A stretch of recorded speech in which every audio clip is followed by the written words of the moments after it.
Hey, it's JC1424 once again with my top 10 songs of 2017. This is just a video of me talking about my favorite songs that were released this year. It is a very diverse list. We're going to start from number 10 and make our way up to number 1. But before I say anything else, there were some honorable mentions, were songs that almost made this list, but either got knocked out of the way or I didn't feel like they deserved to be on this list with other songs that I had really liked that were released this year. So let's go ahead and see those honorable mentions.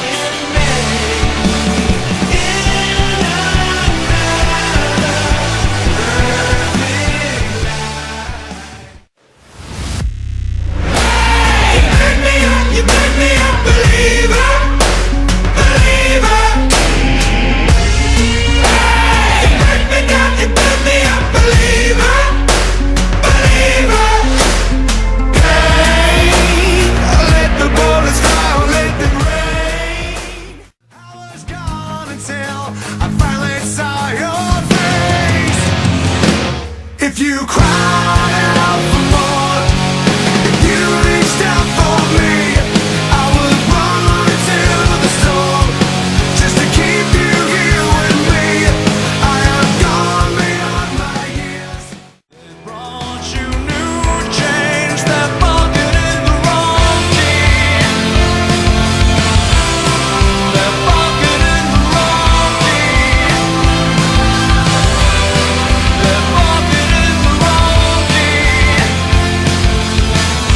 And you sing along. I think the closest that another song was to making this list was Run by Foo Fighters, because the chorus and the beginning melodies, the aggressive tone that it had to it overall, it sounded a lot like another song by Foo Fighters. But yes, I definitely do remember Run by Foo Fighters for 2017. And then we've got Believer by Imagine Dragons. Now, that is like the one song that I would hear a lot at work that I could actually tolerate on their pop radio, and I'd actually hear it on rock radio a lot, which is another one of the reasons why I kind of stopped listening to the rock radio stations, because now they're playing more pop than rock whenever it comes to new music. It's weird. But I don't know why I like that song, but I suppose that it's mostly pop, maybe just a little bit rock. And then we've got song number 3 by Stone Sour. Now, it's a song that my dad, I know he likes that song. And Stone Sour is led by Corey Taylor. He used to sing for Slipknot. I don't know if Slipknot's going to be releasing an album soon. I heard that they might be doing it in 2018. But I wasn't all that much for the new album by Stone Sour, which was called Hydrograd. But song number 3, I do like that song quite a bit. I think I had the least chance of actually making my top 10. But still, I do like that song. It reminds me of Politics of Love by Rise Against. And you know Rise Against has a song on this list. And then we have Aurelia by AFI. As a matter of fact, Aurelia actually was on my top 10 list until I remembered another song that was released earlier this year. And once I put that song in there and replaced Aurelia with it, it was like Aurelia couldn't even stay on the list anymore because the other song went so far down onto the list. But those are my honorable mentions. Let me know if you think any of the honorable mentions should be on this list. Well, they would be on your list. I mean, I wouldn't put them on my list because I like the other songs that are about to come up even more. And speaking of those songs, let's get to number 10, Back in the USA by Green Day. Let freedom ring with all the crazies on parade. Let them eat poison and it tastes like lemonade. Back in the USA, for spawns out serenade, with fireworks on display. Tonight, it's a hero's heart. I believe that this was the lead single to their new greatest hits album, God's Favorite Band, which came out in November. And it's like the only new song on the album, obviously, because all the other stuff is classical, stripped from their discography. I'm not usually that much a fan of greatest hits albums and stuff like that. I'd rather just listen to the albums themselves. But this is actually new, so whenever it came out on their YouTube channel, I was definitely interested in listening to it. And I really do like the song. It reminds me of something by Good Charlotte. I will say it's a really short song, but it's not exactly bad. I like the chorus too. I like the lead in, and it's like 2 verses, 2 choruses, and then it's over. One thing that is very notable is that whenever that video came out, there was just a ton of backlash in the comment section about how they were being political like always, or heck, some people were surprised that Green Day was being political as if they hadn't done it before. And people saying that they're stomping on the ideas of the American dream as if the American dream doesn't really suck these days for some people.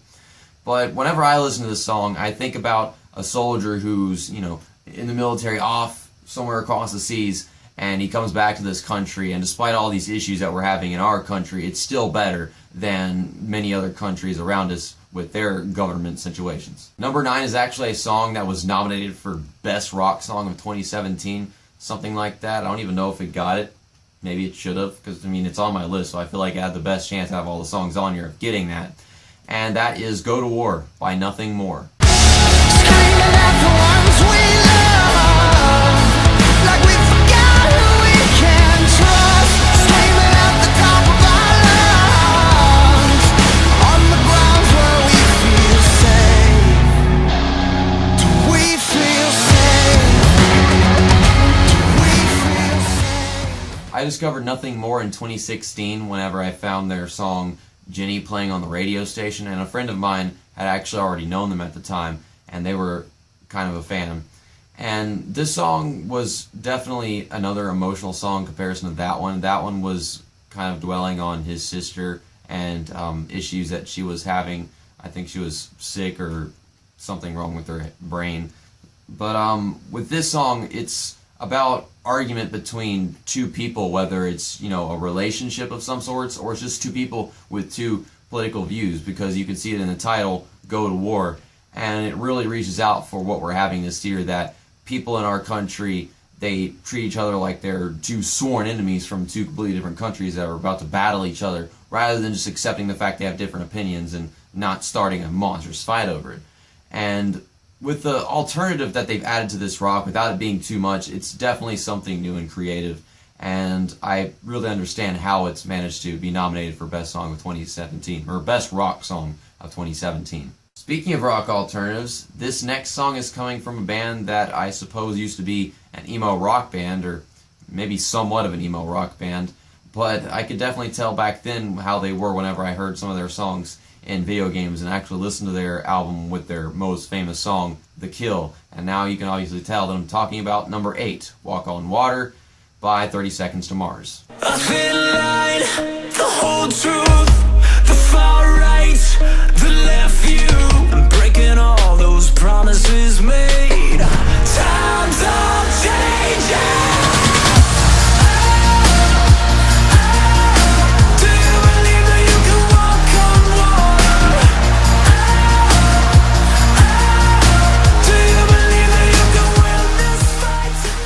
I can't decide whether this song is more or less political than the last one was, but it's definitely screaming this message that one political view looks at the other one and says, how can you believe in this? It seems so unlikely, and they don't understand how they can have faith in something different. And I understand that. So it's all up to you guys to decide if Go to War or this song is more political. The lyrics are obviously screaming them themselves in the verses, the chorus, and it has a choir kind of feeling to it in the chorus, kind of like a church choir. That's what I'm thinking of. And I can hear the rock in there. It's definitely got rock influences, but mostly it's trap. But I like listening to trap music that actually has a vocalist like Jared Leto, who previously did a lot of rock, emo, rock stuff, because apparently I'm thinking 30 Seconds to Mars was ever emo. I mean, have you seen that music video of The Kill? I guess they were emo. But with that being said, this was the theme song for my 4x4 Evolution Let's Play that I started a few months ago. And I know a lot of people probably would have expected something hard rock because it was off-road racing and stuff, but I just like the way this was able to fit into the clips. I was able to track exactly, have a clip, and, keep the music up the pace with it and everything. And it really did keep the intensity going in the intro, so I gotta say that's one of the really good intros that I've done this year, so it was very deserving of it. Number 7 is a song that I found much earlier this year. It was one of the early releases, and it's not exactly lyrically strong, but it is definitely a fun song to listen to. It's a big party in my head and my heart just to listen to this song. And that would be the theme song for the NASCAR 2005 Chase of the Cup Let's Play right now, Lights Out by Royal Blood.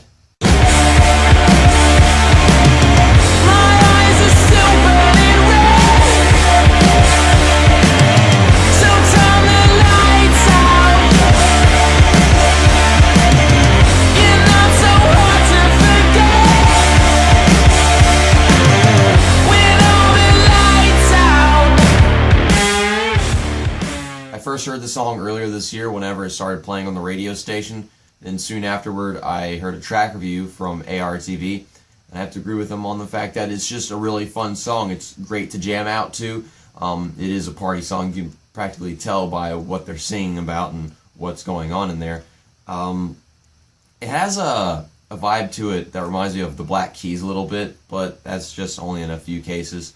Every time I start listening to this song, I get the rhythm wrong in my head. Like I'm hearing one rhythm, but it's actually something else. And I don't realize that until like the drums start coming in and whatever. Altogether, it's got this great interlude in the middle of the song, and it's the reason why I chose it for NASCAR 2005 Chase of the Cup is just because I hadn't chose it yet, and I felt like that was the best place to bring it in. I wanted to because it definitely is one of my favorite songs released this year. I mean, over time, I kind of lost my value for it just because it's not as complex as other songs that have made this list, but it's still quite the jam. Number 6 is coming from an album that I literally thought that I was not going to enjoy at all, and surprisingly I enjoyed literally just the entire thing, except for maybe a couple of tracks on there. And it's just the lyrical content in general and the attitude behind it. It's a really fantastic song, and that is Straitjacket by Theory of a Dead Man. And you're super pessimistic, narcissistic, you and Mary Poppins, you be super going out of business. Cause me witness, you got a Honda Civic, cause your backseat driving my life. I just wanna sleep my life away, I must be out of my mind, be going crazy, cause it doesn't faze me. In the metadata for this song on my phone, it says Theory as the artist, even though some people still call them Theory of a Dead Man. And they said themselves that they're still Theory of a Dead Man, but I literally have it separate so that we have some songs by Theory and some songs by Theory of a Dead Man just because of this album's release. Are they going to bring back the Theory of a Dead Man, or is it going to remain dropped for all eternity? You know, they could make their next album an actual hard rock album again and still be called Theory, and I don't even know what the hell their fan base is going to say then. But yeah, for someone who's come to get used to all different genres and not just devalue a genre because of its existence, you know, I can actually say I like this song a lot. It's one of my favorite songs this year. Maybe it should be higher up on this list. Maybe I'm just giving too much glory to other songs that are in the top 5, which we're finally getting to after this one. But like I said, I love the lyrics of the song. Supercalifragilisticexpialidocious. How the hell do you come upon that word? I don't know, because it's not exactly a word, but I love it. That's awesome. It's a great compound word. You need to put it in the dictionary with the other one. And I just love the attitude behind it. It's the first song on that new album, and I really do want to do an album review of that album because for a pop album, it's probably my favorite pop album I've ever heard, and a collection of my favorite pop music I've ever heard. Now, to people who literally hate pop in general, then they're never going to like it, even though I can hear only small differences between that album and the rest of what Theory of a Dead Man has done just because of the vocals, what the music is about. Number 5 is definitely the most famous song on this entire list, and I'm very sure of that. In the honorable mentions we have Believer by Imagine Dragons. Maybe that song is more famous than this one by just a bit. I have no idea, but this is coming from an artist that went solo from their original band, One Direction, and you probably know which song I'm talking about at this point, and that is Sign of the Times by Harry Styles. Just stop your crying, it's a sign of the times. We gotta get away from here.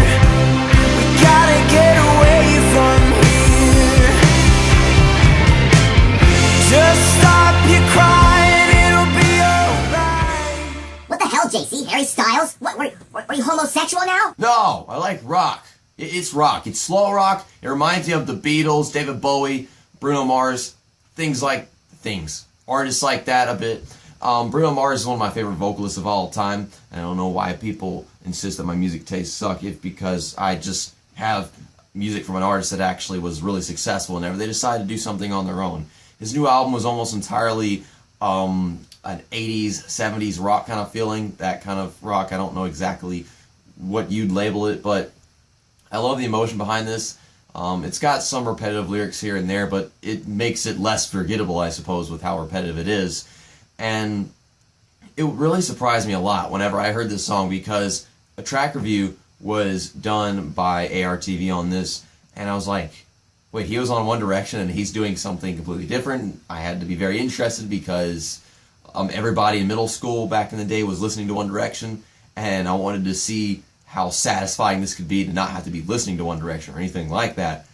And oh my goodness, this is way, way better than One Direction ever was. Like, oh my god.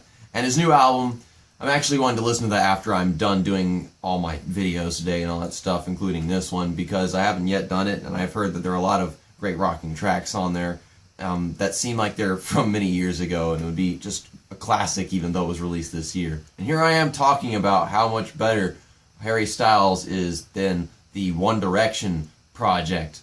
And then I have this artist with their song in front of Harry Styles. Yeah, I'm going to get insulted, aren't I? Number 4 is The Betrayal, Act 3 by Nickelback. You just betrayed us. The moment we've all been waiting, no one can save us. You won't believe until he's gone. Go on, go on.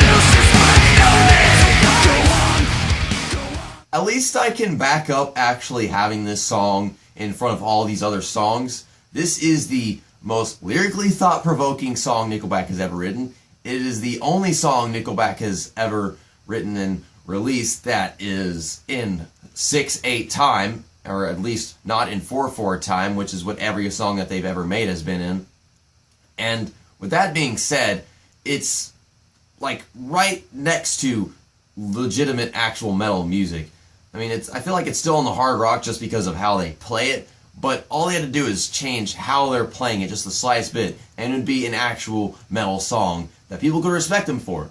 It would sound like freaking Disturbed, but there's something about the way it's being played, and just because it's Nickelback, that makes it seem as if it's not metal, it's just regular hard rock. I've heard people say that this song is generic in terms of Nickelback and all the music that they make, but golly, there are monstrous differences between this one and any other song that they've made. I mean, there was Feed the Machine, of course that song was in 4/4 time, and that was obviously a politically based thing and how society works and the way leaders treat it. But this song is biblical. That is what this song is about. It's about the time when Judas betrayed Jesus.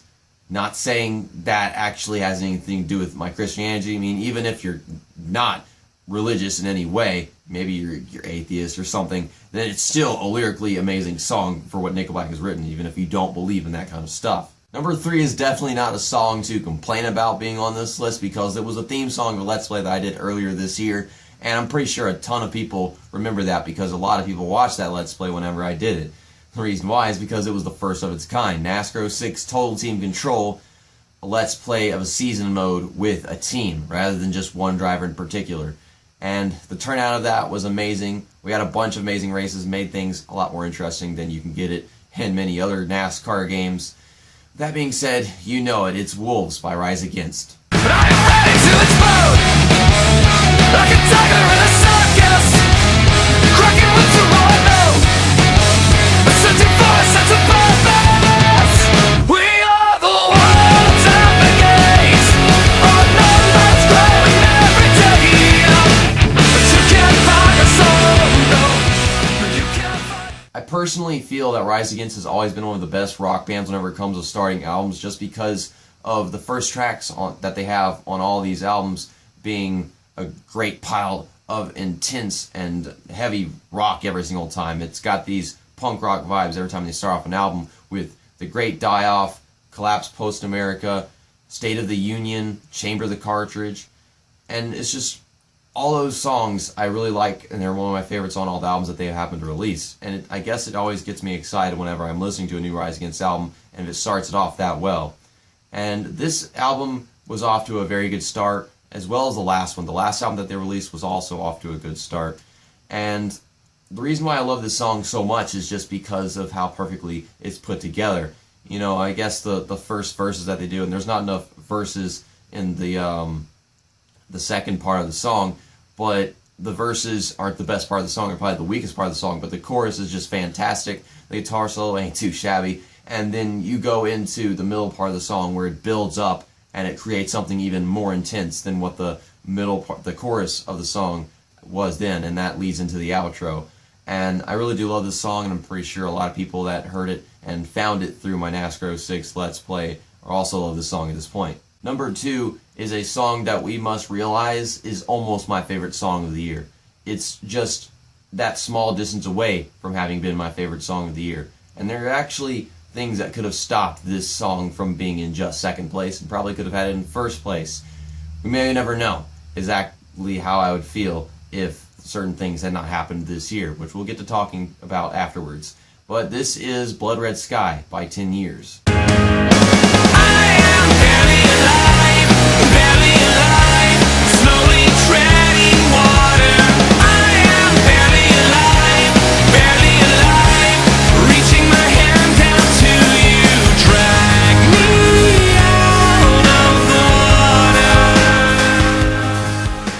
When I first heard this song, it was just the most adrenaline-packed and uplifting thing I had probably heard all year, in terms of something that is about being on the edge of death but still being alive and treasuring that. And it still is to this day. I love this song. I've probably listened to the song around 100 times at this point, and I don't even think that's enough. I'm going to listen to it another 500 times next year. The reason why I love this song so much is, like I said, that uplifting feeling I get when listening to it, and the momentum it carries in the chorus. Whenever it finally starts playing, it leads in with some drums, and I love this song. I used it as the theme song for the NASCAR Heat 2 Let's Play that I have running right now in the Xfinity series, and maybe I should have chosen a better part of the song for that intro just to make it more appealing to the audience. At the same time, it's hard to separate that lead into the first chorus with those drums that just fly in like crazy from the rest of the song. Whenever you listen to it as a whole, golly, I love this freaking song. And this comes from 10 Years, an artist that, you know, I happen to like a few songs, a ton in particular, but whenever it comes down to like an entire album, I only like a few songs on there, and those are those songs. So the album was fairly decent, and they had a lot of memorable tracks, and this was definitely one of the very memorable ones. With that being said, number 1 is a song that I will never forget this year for, because the artist that made this song committed suicide, and he's an artist that I have been a big fan of all my life because I listened to this artist for a really long time. And this song is One More Light by Linkin Park. Oh, and you're angry, and you should be. It's not fair. Just 'cause you can't see it doesn't mean it isn't there. I want to say 2 weeks after I started working the job that I still work to this day. So yeah, it's been quite a few months now. I walked out of work, and that was whenever I took my phone out of my pocket and I saw the notification from iHeartRadio, and it said that Chester Bennington had committed suicide. And I didn't know whether or not to believe it at first, but considering it was iHeartRadio, I just didn't even doubt it. And it was all over the internet already. It was all over Facebook, whatever. And it wasn't even like just a few hours everybody had heard about it. And I didn't know about it until I walked out of work, because they just had, sports channels playing on the TV and a bunch of pop music playing on the radios.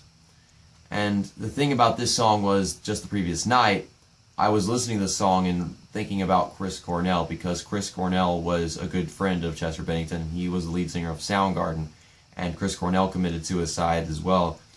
And whenever I would listen to the song, I would think about him, and then I would just think about the emotion behind the song in general and how good the song is to express just dealing with someone that has passed away. And it's, I don't know whether to say it's ironic or easier to connect to emotionally with this song because of it being a song about dealing with death by someone who died. There are many lyrics in this song that stand out to me because of the fact that he's not here with us and how truthful it is in general. Maybe it seems straightforward, but I just pay attention to every inch and every second of the song now whenever I listen to it, with lines like, "You're angry and you should be," or "Who cares if one more light goes out in the sky of a million stars." And then there's one at the very beginning of the song, "We saw brilliance when the world was asleep." And it's all of these things that you actually think about and feel whenever someone's passed away. And I can't say much else about this song aside from what I've already said. And that's about it. Yeah, we're going to end this video off on a sad note. Not really. Anyway, thanks for watching me talk about my favorite songs released this year. Please let me know which of these in the top 10 are your favorites, and as I said at the beginning, the honorable mentions. And hopefully I can do another one of these next year. And please don't kill me because I liked any of these songs, and please don't kill me because I don't like any of the songs that are on this list. You know, it'd be nice if I didn't die through the cyberness of the internet. I don't know. But that's it. See you next time. That's that. And top 10 songs of 2017 over.